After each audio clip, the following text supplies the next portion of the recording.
21.20 kilogram കഞ്ചാവ് പിടികൂടി. ഒഡീഷ സ്വദേശികൾ പിടിയിൽ. വിവരങ്ങളുമായി ശരണ്യുണ്ട്. ശരണ്യ, എപ്പോഴാണ് ഈ പ്രതികൾ പിടിയിലായത്? മറ്റു വിവരങ്ങൾ. പിടികൂടുന്നത് ഇവരിൽ നിന്നും 21 കിലോയിൽ കൂടുതൽ കഞ്ചാവാണ് പിടികൂടിയിട്ടുള്ളത്. ഒഡീഷ സ്വദേശികളായ മധുസൻ, അതുപോലെ തന്നെ സിലു സെബി എന്നിവരെയാണ് ഇപ്പോൾ Kozhikode excise enforcement and anti narcotic special squad പിടികൂടിയിട്ടുള്ളത്.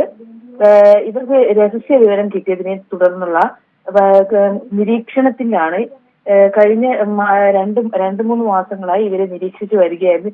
ഈ നിരീക്ഷണത്തിലൂടെയാണ് ഇപ്പോൾ ഇവർ രണ്ടുപേരും പോലീസ് പിടികൂടിയിട്ടുള്ളത്. ഇവർ ഒഡീഷയിൽ നിന്നും വൻതോതിൽ കഞ്ചാവ് കടത്തിക്കൊണ്ട് മൊത്ത വിതരണം നടത്തുന്നു എന്നറിഞ്ഞ വിവരത്തെ തുടർന്നാണ് കഴിഞ്ഞ 3 മാസത്തിലേറെ ഇവർ നിരീക്ഷണത്തിലുണ്ടായിരുന്നത്. പ്രതികളെ കഞ്ചാവ് സഹിതമാണ് ഇപ്പോൾ പിടികൂടിയിട്ടുള്ളത്. ഒഡീഷയിലെ തന്നെ കഞ്ചാവ് മാഫിയ സംഘങ്ങളുമായി പ്രതികൾക്ക് ബന്ധമുണ്ടെന്ന് തന്നെയാണ് ഇപ്പോൾ എക്സൈസ് സംഘവും നമ്മളോട് പറയുന്നത്. വർഷ. ശരി, ശരണ്യാണ് വിവരങ്ങൾ നൽകിയത്.